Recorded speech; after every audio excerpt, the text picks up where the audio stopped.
Hi friends, welcome back. It's Kim, the lifelong reader, and I'm back with you today to talk about 3 things to think on. That's 3 bookish questions that relate to your reading life and mine. So this week's topic is going to be pain points, 3 common pain points that readers generally face, how I tackle them, and how you can help me to learn how to tackle them better. So the first one is, what methods do you use to keep your reading life on track when your regular life gets busy?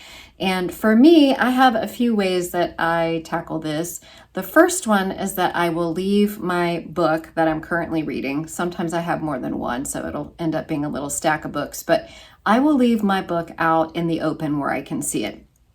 It's not always on my bedside table, even though I do read a lot before bed. It is out in my common area of my home, generally near my favorite chair. So it's always front of mind and it's there available for me to pick up.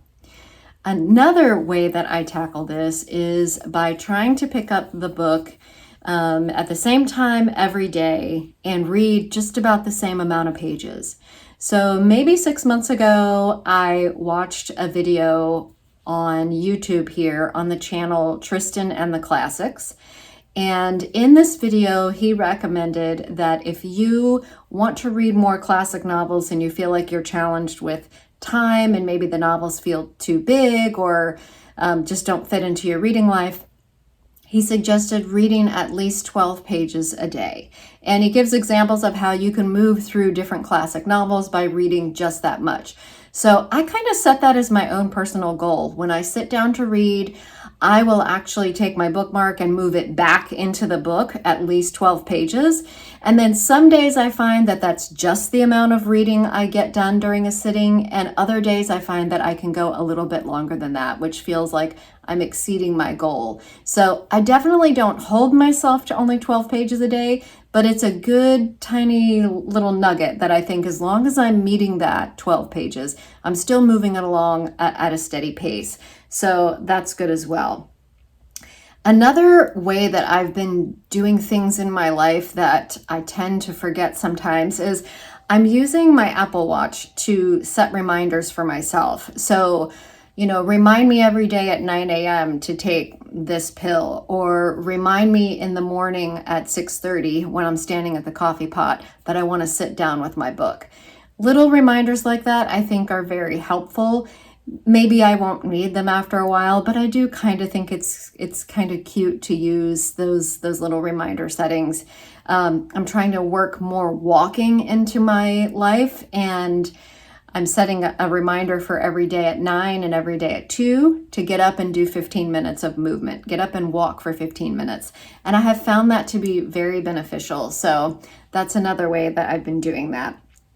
And then another way that I've used for a few years is to add audiobooks into the mix. And I say that by supplementing my paper book with an audiobook. So there may be a paper book or an ebook that I'm really enjoying, and when life gets in the way and I have to get up and do things or go somewhere or handle a task out in the yard or maybe do laundry or clean the shower, all of those wonderful things that we have to do, even cooking. I love to do this while I'm cooking.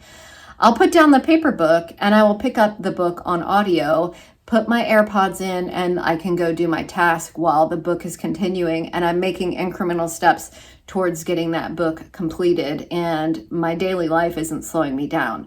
Now, I can't always do this because I don't have the funds to own multiple copies of books. So when I do this, it's because my library also has the audiobook. That's just a few different ways that I use to try to keep my reading life on track. Now, question number 2 asks, how do you add new books to your collection when you find that funds are low? So we all have times where we want to buy that new book or that newest release or add to our collection for multiple different reasons. So what do we do? Where's our first source when things feel low? And for me, that's going to be the library. So a lot of readers may go to the library in person and pick up books. I tend not to do that because then I have to remind myself to go back and return the book on time. So generally, I'm going to be relying on the library apps. So I have Libby and I have Cloud Library available to me, and you might have those two. You might also have Hoopla. They're all great services, and you can generally take 5 to 7 titles, at least at my library. I can get 5 to 7 titles per app per 30 days, and I can keep them from anywhere between 7 and 21 days. So these apps are really, really handy. There is just an overwhelming amount of media available on them. You can get ebooks, you can get audiobooks, all kinds of really cool stuff on those. So highly recommend that if you're not taking advantage of it.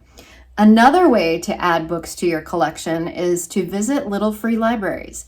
And I think this is a great way to add books to your collection, and also to unhaul some books that you maybe don't want in your collection anymore.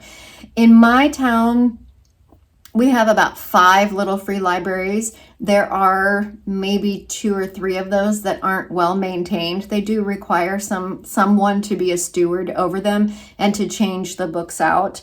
So it can be disheartening if you stop at a little free library, and you'll know when you open the door if it's not being cared for. I have a little free library in my front yard. I love being a steward. I do tell you that a couple times a week, I do have to, sort of like a librarian, I have to fix the books. Kids will come and they'll leave them all askew, or even adults, and you do want to kind of clean that up. If someone puts a book in there that has, chewed edges or water damage or a tear on the cover or the back flap, I will generally move that out of my library. And I very carefully curate that. And I know a lot of little library stewards do as well. So if you've ever seen, there are videos on YouTube where generally folks, not always, but mostly younger generation, I love to watch them. They'll go out in their car and they will go around to 20 different little free libraries in a day, and they'll be leaving books and taking books. And I will tell you, I'm on a lot of little free library groups online. We don't mind if you take books without replacing a book. I have more than enough books to fill my library, so much so that I have to find places in the house to store them until there's space. It's also wonderful when people bring books. I've had a lot of activity in my little free library, especially as the weather is starting to get cooler, where people are leaving books. But please note, you don't have to, despite what you may have heard. Most stewards would really love it if you would come and take a book, because we have lots of things piling up. So, and a lot of them are carefully curated, so there are going to be good reads in there. So that's a good way to get books. The next way would be ebooks. I was a bit of a late adopter to ebooks, but I do have a Kindle. It is generally the last thing I reach for unless I have something going on, like a trip to the dentist or the doctor, or I'm traveling. It's generally going to be the last thing that I reach for. I'm not quite sure why, but I think it's because I love paper books so much. But there are some really good resources to get lower priced ebooks. I signed up for an email from a service called BookBub, and BookBub will curate a list of ebooks that are generally on sale. Some of them are free. Some of them are up to like $14 or $15 or $16, but they are still steeply marked down from the publisher's price. Here in the US, Kindle books are really expensive. I was on Amazon yesterday and I was looking at books where the Kindle book was, 50 cents higher than the print book, which I'm not quite sure why that is the case here. But that is another reason why that's usually the last thing I'll reach for. But BookBub does allow me to get a curated list. And then, of course, I can click onto the link in the email and go onto their website and look at the full list of books that they have for sale, which is also very nice because I have bought books that are outside of what I told them was my preferred genre when I went to look at the full list. So that's very cool. And then lastly would be used books, either through a used book store, a used book online store, or a thrift store. And I do all three. I have a bookshop in my town that is a combination of new and used books, which I really love. If there's something you just want to have right now and it's new, you can get it there. They'll order it for you. Or you can peruse all of the wonderful used shelves and also take your used books in there if you'd like to do that. So that is really cool. Same thing for thrift stores. I would guess 75% of my home library, that may be high, but 75% of my home library is probably comprised of books that I've purchased at thrift stores. And a lot of the remainder is going to be books that I've purchased used, probably online, most of them. So that is a great way to build up your library. And also you run into these titles that you've never heard of before, the author that you've never heard of before, but something about the book sparks your interest. You bring it home and you absolutely fall in love. I've found some of my favorite readers and some of my favorite writers and some of my favorite books that way. So highly recommend that as well. And a lot of times the thrift stores are supporting really good resources for your community. One of the thrift stores near me supports a battered women's shelter. That's the one I will go to first because it supports the women and the children that need that service. And then we have a few hospice thrift stores near me, and those are going to be my second choice for thrift stores. All right, and then the third question is, how do you handle pressure to always be reading more to measure up to others? And this is a big problem for people on BookTube or people that just watch BookTube, because for a lot of time I wanted to join BookTube and talk to people about books, and I kept thinking, I only read 2 books this month, or I only read 4 books. My little stack of books isn't really going to look like anything. Nobody's going to click on my video if I didn't read, 9 books this month. So you have to let that go. Reading is not a competition. And I would tell you that's part of why my channel is named The Lifelong Reader. I've been reading slowly for so many years. I could talk to you about the books that I've read for the last 20 years and never run out of resources for a video. I don't ever have to read a new book. And one of the things I found that I was always looking for when I came on BookTube to watch channels was, who's reading something that's not on the New York Times bestseller list right now?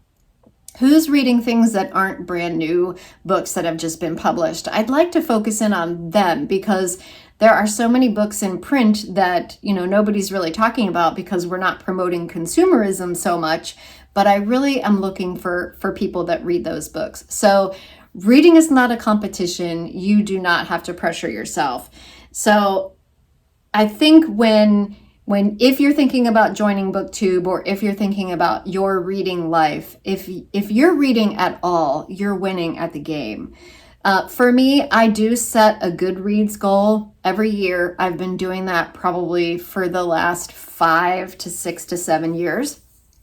And some years it's varied depending on what I have going on in my life. But a general good rule for me is I try to read 50 books a year. That's a little bit less than 1 a week. And it allows me to sort of have a little grace for the months that I don't read at all. And then I can build that back up for the months that I might read 6 or 7 books in 1 month. So I'm not going to be devastated if I don't reach that goal, but it does help to kind of keep me interested. I'm very much a person who likes to gamify things. Just like the reminders on the watch. I like to make a game out of it. I do the same thing at work. It's a part of my personality. It's a dopaminergic loop, I'm sure. But that type of stuff does help me. So that reading goal helps to keep me on track. So anyhow, that is 3 questions about pain points for readers.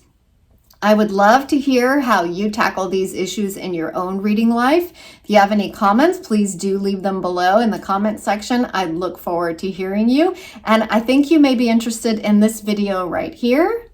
Until we talk again, happy reading.